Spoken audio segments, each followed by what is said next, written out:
Hello, builder കരിയറിൻ്റെ പുതിയൊരു വീഡിയോയിലേക്ക് എല്ലാവർക്കും സ്വാഗതം. ഞാൻ കീർത്തി. RRB എക്സാംസിൻ്റെ ഭാഗമായിട്ടുള്ള ക്ലാസ്സുകളിൽ ബയോളജിയിലെ സെൽ ഡിവിഷനാണ് ഇന്ന് നമ്മൾ നോക്കാൻ പോകുന്നത്.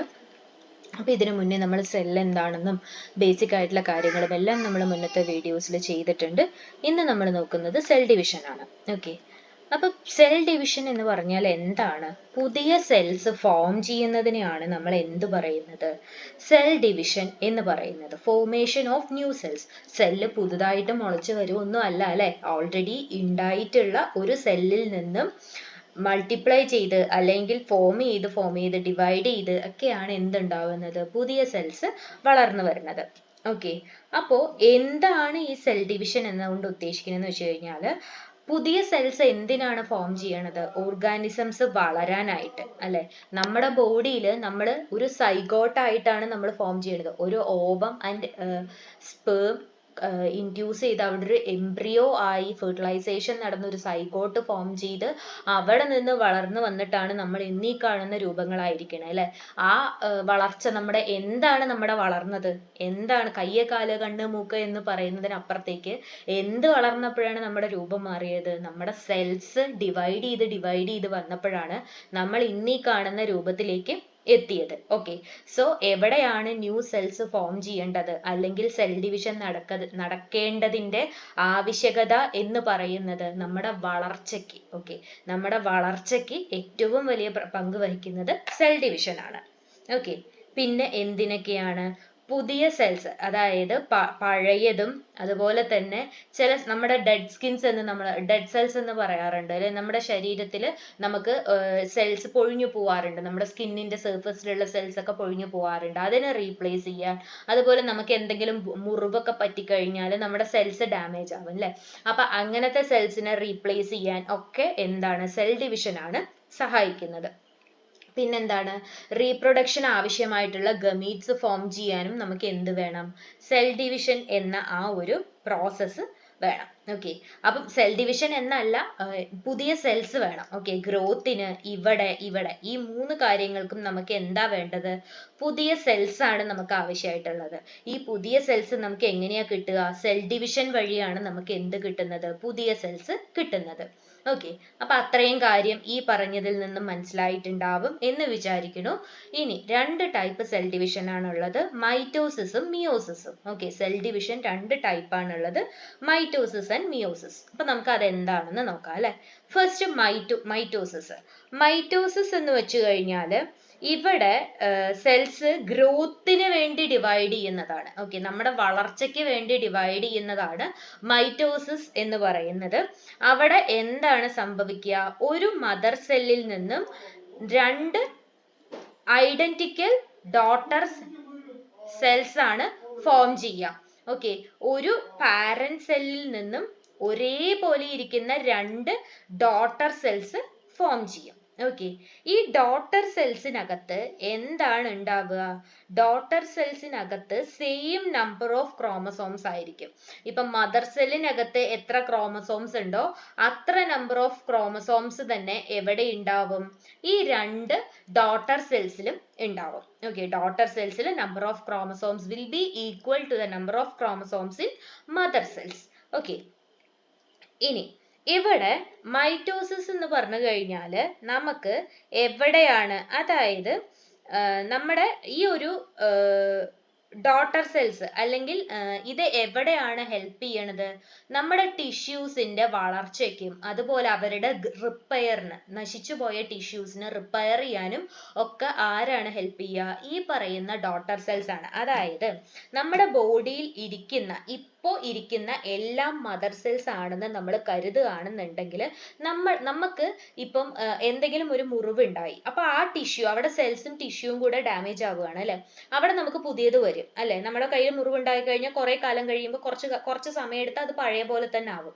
അത് എങ്ങനെയാ ആവുന്നത്? അവിടെ ഓൾറെഡി ഉള്ള സെൽസ് ഡിവൈഡ് ചെയ്ത് അവിടെ ഡോട്ടർ സെൽസ് ഫോം ചെയ്യും. ആ സെൽസ് എഗെയിൻ ഡിവിഷൻ സംഭവിക്കും, അവിടെ പിന്നെയും ഡോട്ടർ സെൽസ് ഫോം ചെയ്യും. ഇങ്ങനെ സെൽ ഡിവിഷൻ ഉണ്ടായിട്ടാണ് നമ്മുടെ ബോഡി പഴയ രൂപത്തിലേക്ക് എത്തുന്നത്. ഓക്കെ, അപ്പൊ എന്താണ്, എവിടെയാണ്, എങ്ങനെയാണ് എന്നുള്ള കാര്യങ്ങളൊക്കെ ക്ലിയർ ആയിട്ടുണ്ട് എന്ന് വിചാരിക്കണം.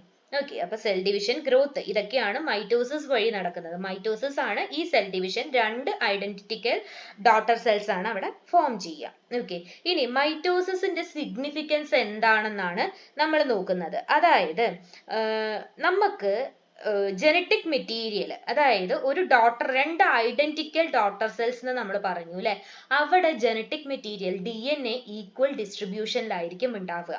സിമ്പിൾ ആയിട്ട് പറഞ്ഞാൽ നമ്മൾ ട്വിൻസ്, രണ്ട് ടൈപ്പ് ട്വിൻസ് നമ്മൾ കാണാറുണ്ട്. ഐഡന്റിറ്റിക്കൽ ട്വിൻസും നോൺ ഐഡന്റിറ്റിക്കൽ ട്വിൻസ് എന്നും കാണാറുണ്ട്. ഐഡന്റിറ്റിക്കൽ ട്വിൻസ് എന്ന് പറഞ്ഞാൽ എന്താണ്? കാണാൻ ഒരുപോലെ ഇരിക്കുന്ന ട്വിൻസ് ആണ് അല്ലെ. അല്ലാത്ത ട്വിൻസ് എന്തായിരിക്കും? അവർ ട്വിൻസ് ആണ്, പക്ഷെ അവരെ കാണാൻ ഒരുപോലെ ഒന്നും നമുക്ക് തോന്നാറില്ല അല്ലെ. അപ്പോ ഇവിടെ എന്താണ് equal distribution of genetic material എന്ന് പറഞ്ഞാൽ, ഈ മദർ സെല്ലിൽ നിന്നും ഡോട്ടർ സെൽസിലേക്ക് വരുമ്പോൾ ആ ഡോട്ടർ സെൽസിൽ എന്താണ് ഉണ്ടാവുന്നത്? ജനറ്റിക് മെറ്റീരിയൽ അല്ലെങ്കിൽ നമ്മുടെ DNA എന്തായിരിക്കും? ഈക്വലി ആയിരിക്കും രണ്ട് സെൽസിനും ഡിവൈഡ് ചെയ്ത് കൊടുത്തിട്ടുണ്ടാവുക, ഡിസ്ട്രിബ്യൂട്ട് ചെയ്തിട്ടുണ്ടാവുക. ഈക്വൽ ഈക്വൽ ഡിവിഷനിലായിരിക്കും ജനറ്റിക് മെറ്റീരിയൽ ഉണ്ടാവുക. ഓക്കെ, ഇനി മൾട്ടി സെല്ലുലാർ ഓർഗാനിസംസിലൊക്കെ ഈ ഒരു മൈറ്റോസിസ് എന്ന് പറയുന്ന പ്രോസസ്സ്, ഗ്രോത്ത്, അതുപോലെ organ development, body size increase ചെയ്യാൻ, മനുഷ്യനെ തന്നെ എടുത്താൽ മതി, നമ്മുടെ വളർച്ചയ്ക്കും നമ്മുടെ ഓർഗൻ ഡെവലപ്മെന്റിനും അതുപോലെ നമ്മുടെ ബോഡി സൈസ് ഇൻക്രീസ് ചെയ്യുന്നതിനും ഒക്കെ എന്താണ് സഹായിക്കുന്നത്? മൈറ്റോസിസ് എന്ന സെൽ ഡിവിഷൻ വഴിയാണ് ഈ പറയുന്ന ഓരോ കാര്യങ്ങളും നമ്മുടെ ബോഡിയിൽ നടക്കുന്നത്. ഓക്കെ, നമ്മുടെ ബോഡിയിൽ ഈ പറയുന്ന ഓരോ കാര്യങ്ങളും നടക്കുന്നത് മൈറ്റോസിസ് ത്രൂ ഉള്ള സെൽ ഡിവിഷൻ വഴിയാണ്. അതുപോലെ തന്നെ പിന്നെ എന്താ ചെയ്യുന്നത്? നമ്മുടെ പഴയ, ഇപ്പൊ നമ്മുടെ ബോഡി പാർട്ടിൽ ഞാൻ നേരത്തെ പറഞ്ഞ സെയിം കാര്യം തന്നെയാണ്, ഒന്നുകൂടെ റിപ്പീറ്റ് ചെയ്ത് പറഞ്ഞു തരണമെന്ന് മാത്രമേ ഉള്ളൂ. ഓക്കെ, ഇപ്പൊ നമ്മുടെ ബോഡി പാർട്ടിൽ എവിടെയെങ്കിലും ഒരു ഇഞ്ചുറിയോ വൂണ്ടോ അങ്ങനെ എന്തെങ്കിലും ഉണ്ടായിട്ടുണ്ടെങ്കിൽ നമുക്ക് അവിടെ കുറേ അധികം സെൽസ് നഷ്ടപ്പെട്ടു പോകും അല്ലെ. അപ്പൊ ആ സെൽസ്, ടിഷ്യൂസ് ഒക്കെ നഷ്ടപ്പെട്ടു പോകും. അതിനെ റിപ്പയർ ചെയ്യുകയും പുതിയത് കിളിർത്ത് വരികയും, കിളിർത്ത് എന്നല്ല, പുതിയത് ഫോം ചെയ്ത് വരികയും ചെയ്യുന്നത് ഏത് വഴിയാണ്? മൈറ്റോസിസ് ത്രൂ ഉള്ള സെൽ ഡിവിഷൻ വഴിയാണ് നമ്മുടെ ബോഡിയിൽ ഉണ്ടാവുന്ന repair, damaged and wounded tissues ഒക്കെ റിപ്പയർ ആവുന്നത്. ഓക്കെ, അപ്പൊ മൈറ്റോസിസ് എന്താന്ന് മനസ്സിലായല്ലോ. ഗ്രോത്തിന് ആവശ്യമായിട്ടുള്ള സെൽ ഡിവിഷൻ ആണ് മദർ സെൽ. എങ്ങനെയാണ് ഉണ്ടാവുക? ഒരു മദർ സെല്ല് രണ്ട് ഐഡന്റിറ്റിക്കൽ ഡോട്ടർ സെൽസ് ആയിട്ട് ഫോം ചെയ്യും. ഈ ഡോട്ടർ സെൽസിൽ എന്തൊക്കെ ഈക്വൽ ആയിരിക്കും? മദർ സെല്ലിന്റെ പോലെ തന്നെ ആയിരിക്കും ക്രോമസോം നമ്പർ ഉണ്ടാവുക. അതുപോലെ തന്നെ ജനറ്റിക് മെറ്റീരിയലിന്റെ ഡിസ്ട്രിബ്യൂഷൻ ഈക്വൽ ആയിരിക്കും രണ്ട് ഡോട്ടർ സെൽസിലും. ഈ ഡോട്ടർ സെൽസ് എന്തിനാ ഹെൽപ്പ് ചെയ്യുക? ടിഷ്യൂസിന്റെ ഗ്രോത്തിനും റിപ്പയറിനും ഒക്കെയാണ് ഹെൽപ്പ് ചെയ്യുക. എന്തെങ്കിലും ഇഞ്ചുറീസ് ഒക്കെ ഉണ്ടായിട്ടുണ്ടെങ്കിലുള്ള ഗ്രോത്തിനും ഡെവലപ്മെന്റിനും.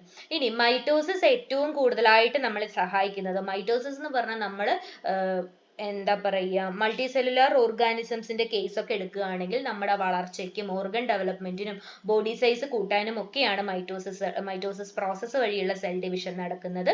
അതുപോലെ തന്നെ നമുക്ക് എന്തെങ്കിലും സെൽസ് ഡാമേജ് ആയി, വൂണ്ടായിട്ട് നഷ്ടപ്പെട്ടു പോയി കഴിഞ്ഞാൽ അവിടെ റിപ്പയർ നടത്തിയിട്ട് പുതിയ സെൽസ് ഫോം ചെയ്യുന്നതും മൈറ്റോസിസ് വഴിയാണ്. ഓക്കെ, അപ്പൊ മൈറ്റോസിസിനെ കുറിച്ചുള്ള കാര്യങ്ങൾ ക്ലിയർ ആയിട്ട് മനസ്സിലായിട്ടുണ്ടാവും എന്ന് വിചാരിക്കുന്നു. നമുക്ക് അടുത്ത പ്രോസസ്സിലേക്ക് പോവാം, മിയോസിസ്. ഓക്കെ, അപ്പൊ ഇനി നമ്മൾ മിയോസിസ് ആണ് നോക്കാൻ പോകുന്നത്. മിയോസിസ് എന്ന് പറഞ്ഞു കഴിഞ്ഞാൽ നമ്മൾ മൈറ്റോസിസിൽ പറഞ്ഞു ഒരു മദർ സെല്ലിൽ നിന്നും രണ്ട് ഡോട്ടർ സെല്ലാണ് ഉണ്ടാവുക എന്ന്. പക്ഷെ മിയോസിസിൽ 4 പുതിയ സെൽസ് ആയിരിക്കും ഉണ്ടാവുക. ഓക്കെ, 4 പുതിയ സെൽസ് ആണ് എവിടെ ഉണ്ടാവുന്നത്? മിയോസിസിൽ ഉണ്ടാവുന്നത്.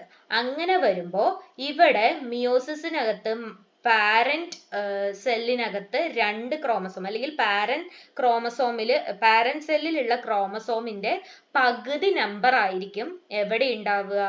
മദർ സെല്ലിൽ ഉണ്ടാവുന്ന ക്രോമസോമിന്റെ പകുതി ആയിരിക്കും എവിടെ ഉണ്ടാവുക? ഈ ഡോട്ടർ സെൽസിൽ ഉണ്ടാവുക. അതായത് മദർ സെൽസിൽ 4 എണ്ണം ഉണ്ടെങ്കിൽ ഇവിടെ 2 എണ്ണം ആയിരിക്കും ഉണ്ടാവുക. ഇതിലൊക്കെ ക്രോമസോം എത്ര ആയിരിക്കും? 2 എണ്ണം ആയിരിക്കും ഉണ്ടാവുക. അതാ ഇവിടെ കണ്ടില്ലേ, 2 എണ്ണം ആയിരിക്കും ക്രോമസോം നമ്പർ ഉണ്ടായിരിക്കുക. ഓക്കെ, അതായത് അപ്പൊ ഈ മിയോസിസ് എന്ന് പറഞ്ഞു കഴിഞ്ഞാൽ ഇതിന്റെ സിഗ്നിഫിക്കൻസ് എന്ന് പറഞ്ഞാൽ നമ്മുടെ സ്പീഷീസിൽ, അതായത് ഓരോ സ്പീഷീസിലും chromosome number, specified number of chromosomes ആയിരിക്കും ഉണ്ടാവുക അല്ലെ. നമ്മൾ പഠിച്ചിട്ടുണ്ട് ഹ്യൂമൻസിൽ 23 പെയേഴ്സ്, അതുപോലെ ബാക്കിയുള്ള ഓരോ സ്പീഷീസിനും ഓരോ പെയർ ഓഫ് ക്രോമസോംസ് ആണ് നമ്മൾ പറഞ്ഞിരിക്കുന്നത്.